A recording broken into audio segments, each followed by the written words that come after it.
ভালোবাসা, ভালোবাসা, ভালোবাসা। আমার অভিজ্ঞতায় ভালোবাসা মানুষকে গড়েও ভাঙেও।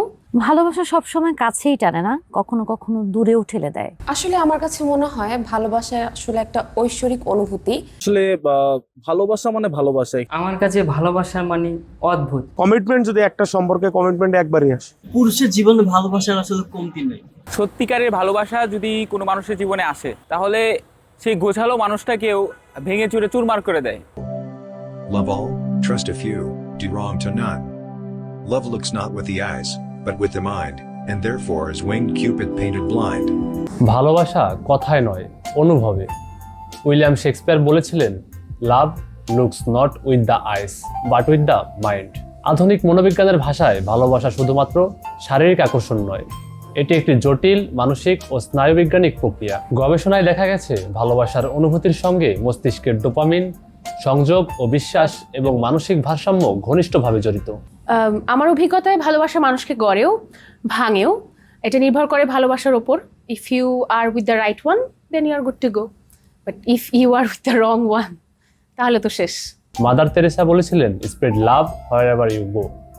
তবে সমাজবিজ্ঞানের পর্যবেক্ষণ বলছে সব ভালোবাসা সমানভাবে প্রকাশিত হয় না। অনেক সম্পর্কেই আনএক্সপ্রেসড অ্যাফেকশন বা অপ্রকাশিত ভালোবাসা থাকে, যা সাংস্কৃতিক বাধা, ভয় বা সামাজিক কাঠামোর কারণে দমে যায়। ভালোবাসা সবসময় কাছেই টানে না, কখনো কখনো দূরেও ঠেলে দেয়। সো আমার মনে হয় কাউকে ভালোবাসার জন্য সবসময় তার সাথে থাকা জরুরি না। তুমি চাইলে কাউকে দূর থেকেও ভালোবাসতে পারো। আর যখন তুমি জানো তোমার দূরে থাকাই তার জন্য ভালো, সম্পর্কের জন্য ভালো, তখন দূর থেকেও ভালোবাসা যায়। রবীন্দ্রনাথ ঠাকুর লিখেছিলেন, ভালোবাসা পাওয়া নয়, ভালোবাসা দেওয়াই বড় কথা। মনোবিজ্ঞানী রবার্ট স্টার্নবার্গ তার ট্রায়াঙ্গেল থিওরি অফ লাভ এ দেখিয়েছিলেন, ভালোবাসা তিনটি উপাদানের উপর দাঁড়িয়ে থাকে: ইন্টিমেসি, প্যাশন এবং কমিটমেন্ট। মানুষ সাধারণত এই তিনটির ভারসাম্যই খোঁজে, শুধু দেওয়া নয়, পাওয়ার আকাঙ্ক্ষাও স্বাভাবিক। ভালোবাসায় আবেগ জরুরি না, বোঝাপড়াটা জরুরি। যখন একজন আরেকজনকে ভালোভাবে বুঝবে, একজন একজনের পাশে থাকবে, কোনো ধরনের চাপ থাকবে না, তখন ভালোবাসাটা সুন্দর। আর আবেগ অবশ্যই দরকার, কিন্তু আবেগে ভেসে গেলে আসলে ভালোবাসার সত্যিকার মর্ম থাকে না। খুব বিখ্যাত একটা লাইন আছে যে ভালোবাসা শুধু কাছেই টানে না, কখনো কখনো দূরেও ঠেলে দেয়। তো ভালোবাসতে হলে সবসময় পাশে থাকার প্রয়োজন নেই, দূর থেকেও ভালোবাসা যায়। পাওলো কোলেহো বলেছেন, when we love we always strive to become better than we are. ভালোবাসার সংজ্ঞাটা হচ্ছে যে আপনি কারোর জন্য নিজেকে উৎসর্গ করছেন, আপনি কারোর জন্য নিজেকে স্যাক্রিফাইস করছেন, এটুকুর মধ্যেই সীমাবদ্ধ।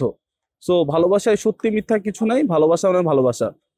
একজন মানুষ, একজন হিউম্যান বিং যদি সে হয়ে থাকে, সে প্রত্যেকটা সেকেন্ডে সে ভালোবাসতে পারে, প্রত্যেকটা মুহূর্তেই বা তার কাছে ভালোবাসার হতে পারে। আধুনিক গবেষণায় এটিকে সেলফ এক্সপেনশন থিওরি বলা হয়, যেখানে ভালোবাসা মানুষকে নিজের সীমা ছাড়িয়ে যেতে উদ্বুদ্ধ করে। তবে একই সঙ্গে গবেষণায় দেখায় অতিরিক্ত আবেগীয় নির্ভরতা বা ইমোশনাল ডিপেন্ডেন্সি থাকলে সম্পর্ক ভেঙে গেলে গভীর মানসিক আঘাত তৈরি হতে পারে। আসলে আমার কাছে মনে হয় ভালোবাসা আসলে একটা ঐশ্বরিক অনুভূতি। ভালোবাসা থাকলে সেখানে ছেড়ে যাওয়ার তো প্রশ্নই আসে না। কিন্তু যে সম্পর্কে আসলে ভালোবাসা থাকে না, বা ভালোবাসার যে দুজন মানুষ তাদের দুজনের মধ্যে কোনো বিষয়ে কমতি থাকে, সেই সম্পর্কেই আসলে ছেড়ে যাওয়ার প্রশ্ন আসে। তো আমার কাছে মনে হয় যেখানে সত্যিকারের ভালোবাসা আছে, সেই সম্পর্ক কখনো ভাঙে না, সেই সম্পর্কে ছেড়ে যাওয়ার শব্দটাও আসলে উচ্চারিত হয় না। লিও টলস্টয় বলেছিলেন, all everything that I understand only because I love. আমার কাছে ভাই ভালোবাসা মানুষগুলো তার সাথে একসাথে হাঁটা চলা, ভাই একসাথে খাওয়া দাওয়া, তাড়াতাড়ি রান্না, এগুলো ভালোবাসা ভাই। তার সাথে একসাথে বসা, একসাথে গান গাওয়া, সাথে ঘোরাফেরা, কোনো জায়গায় ঘুরতে যাওয়া, ফুল দেওয়া, খুব ভালোবাসা ভাই। এখানে একটি গুরুত্বপূর্ণ দিক হলো ভালোবাসা মানুষের সহানুভূতি বাড়ায়। নিউরোসায়েন্সে মিরর নিউরনস নামের ধারণা রয়েছে, যা অন্যের অনুভূতি বুঝতে সাহায্য করে এবং ভালোবাসা এই প্রক্রিয়াকে আরো তীব্র করে। সত্যিকারের ভালোবাসা বলতে আসলে দুইটা মানুষ একে অপরের বন্ডিং, বিশ্বাস, কমিটমেন্ট, এটা ঠিক রাখাটা জরুরি। তাহলে প্রশ্নটা থেকেই যায়, ভালোবাসা কি শুধুই সুখ? গবেষণা বলছে না, ভালোবাসা একই সঙ্গে আনন্দ, উদ্বেগ, নিরাপত্তা আর ভয় সবকিছুরই মিশ্র অভিজ্ঞতা। সত্যিকারের ভালোবাসা যদি কোনো মানুষের জীবনে আসে, সেই অগুছালো মানুষটাকেও কিন্তু গুছিয়ে দেয়। হয়তো ভালোবাসা এমনই, কারোর জন্য এটি স্থিতিশীল, দীর্ঘমেয়াদী বন্ধন, আবার কারোর জন্য এটি অস্থির, ভাঙনের অভিজ্ঞতা।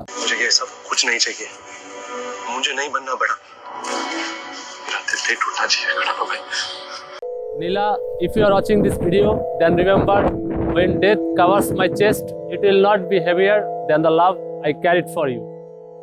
पता है यहाँ से बहुत दूर, गलत और सही के पार एक मैदान है। मैं वहां मिलूंगा तुझे।